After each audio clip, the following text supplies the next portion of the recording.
Hi, everyone. You're listening to Live with Necee. I am your host, Opal Bailey, and we are continuing my health segment, A Journey to Healing.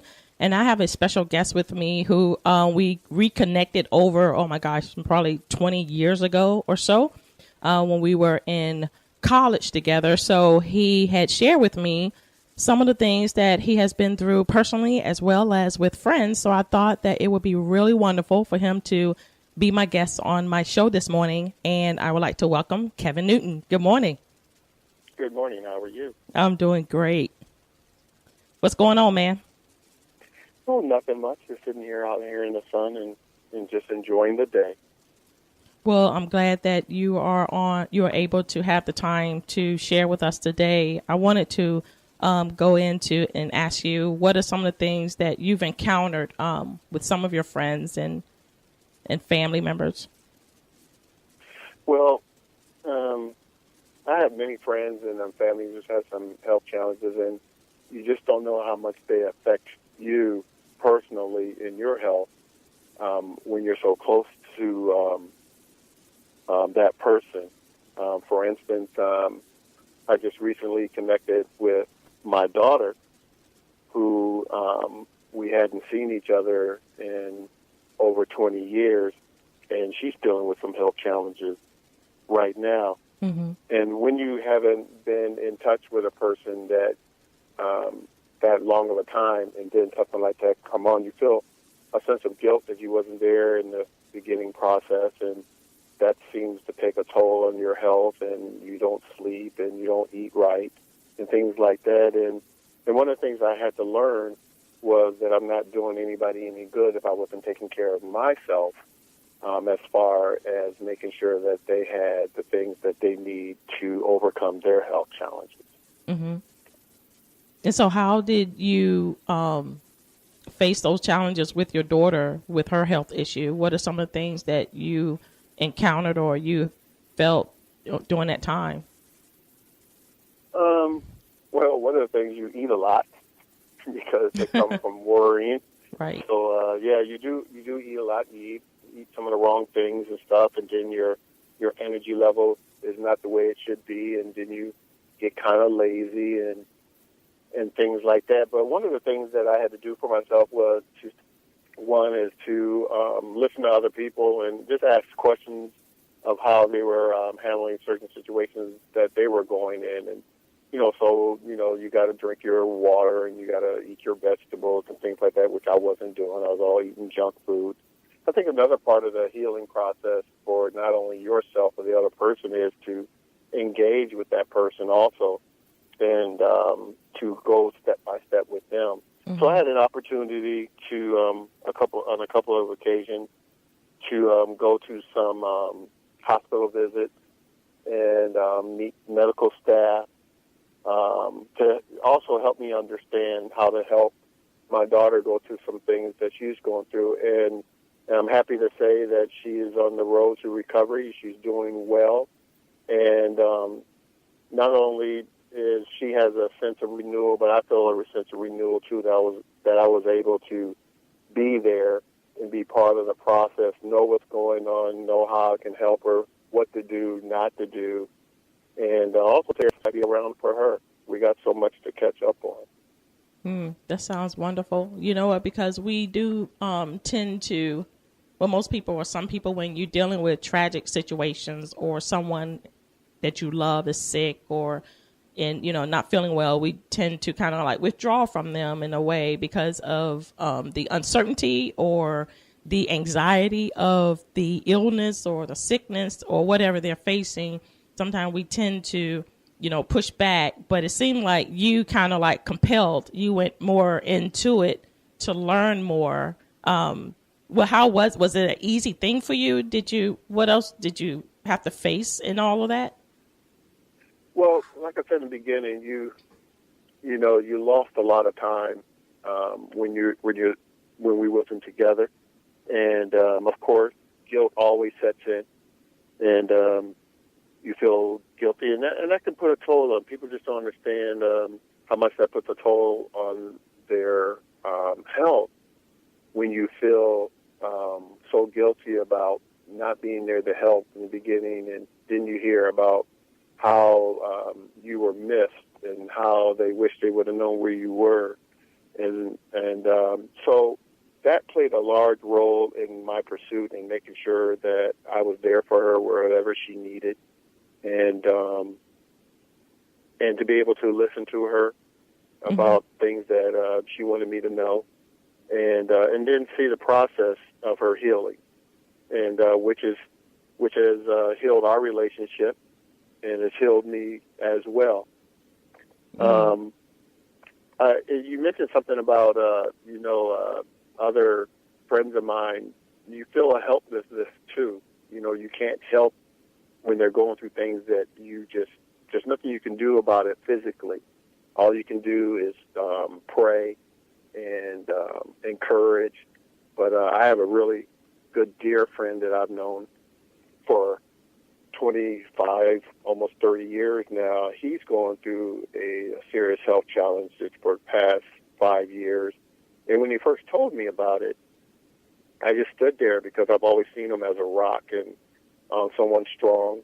And when he told me what his health challenge was, I just didn't know what to do. I just felt so helpless that here's a person that I've always been able to be around, to be there for them, whatever they needed. And here's the first opportunity. And, it's like a test. You fail a test and stuff.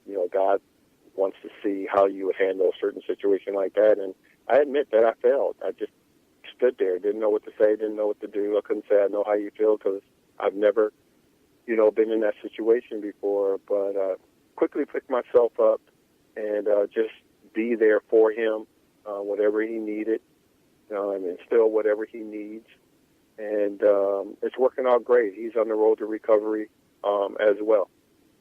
Wow, that's amazing. You know what? It's so important to not only to be there for everyone else, but also to take care of yourself. And as you was talking, I was just thinking of caregiving, because as we are caregivers for our families or friends or whomever, it is so vital that we do take care of our own self. And sometimes, a majority of the time, we neglect ourselves in doing that because we want and have all the time poured into that individual to where we neglect what we have to do to continue to be healthy and continue to maintain our weight or our food and to be able to continue in life itself.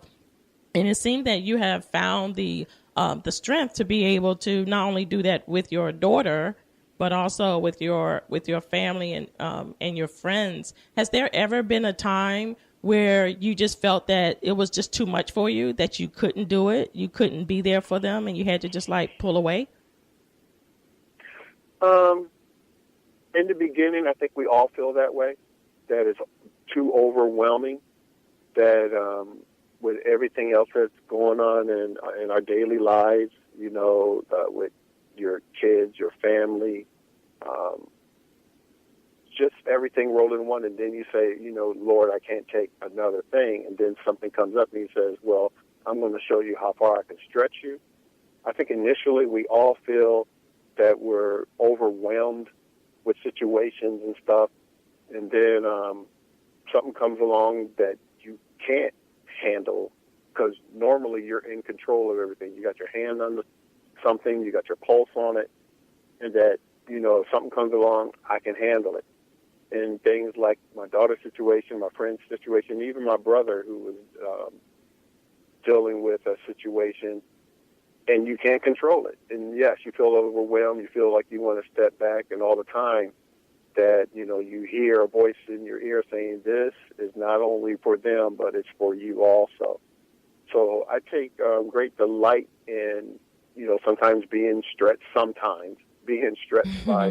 God to say you can handle this, and because something else is coming around the corner, maybe more significant, or that you'll be there for somebody else who will need your experience and guidance through this. So I've learned how to take the challenge on in a positive way, where that I can file it away, and maybe I'll need it in the future.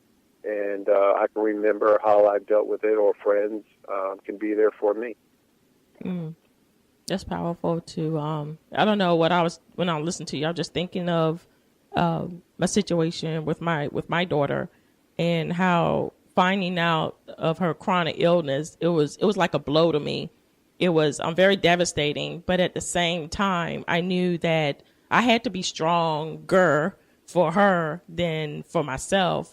But the most thing I found out in the middle of all of that was that I really wasn't strong. And it gave a self of like a self perception of, oh well, she's strong, she can handle it. But I wasn't. I was very weak. And if anyone knew, I cried a lot. I talked a lot. I wondered a lot. And and when you mentioned about guilt, I felt guilty because I'm like, man, if maybe I should have said something to her more. Maybe I should have called her more. Maybe I should have. And so you think about those things, and then you kind of, put it like on you, and you take on the guilt, which, you really, you realize that, nothing I realized, Kevin, that I've done all I could do. I said all I could say. And now all I have to offer and all I have to do now is to love. Do you not, how do you feel about that? And I totally agree with you. I mean, I've known you for a very long time. You've always been a strong person. And to hear you say that you felt helpless, I'm sure we all go through that. When you get to a point where you say, I've done all I can do, I've said all I can say, there's always something in you to say, I can do more and I can say more. Because there's always something left to do, and there's always something left to say, to not only help that person, but to also to help you. One of the things I told my daughter was that her situation, her illness, was not only just for her, but to be a blessing to other people who will benefit from how God will deliver her from that. And it already has shown great benefits and dividends from other people's lives that she's touched around her, about her testimony, about how God has delivered and is healing her from this. Because she was at a point where she felt really low, and that and she didn't think God cared. And we had to assure her, I had to assure her that God loved her, and that he's not about to hear her destruction. And but what she could be going through, it could be to benefit me as well. And so after she realized that, and she had a really nice experience on a church outing and stuff, her eyes were illuminated to the things that God needed her to do, and she's pressing forward, and things are happening for her, the things she has prayed for. You just got to be patient. And a lot of times we don't want to wait and be patient and see what He has for us. We want it quickly, but it's the waiting period, I think, mostly, is that we all stress over. We want it done quickly. We don't want our loved ones to suffer. And so we want them to do it right then and there, but He always has a time, for everything. And I'm grateful for our coming back together. I mean, she was 22, she's 29 now. And so, I think about all the years I've missed being able to hug her and love her the way that I wanted to. And every time I see her and talk to her, so it's always a delight, to hear how God is moving in her. And it brings joy to me, and it warms my soul to know that she's on that road, the right path that she needs to go. You mentioned earlier about how her being ill, and some of your friends as well, has helped you, has brought you to a place of comfort and understanding. And I honestly believe that when people are going through things in their life, and they have people that are there with them, that are willing to take that journey with them,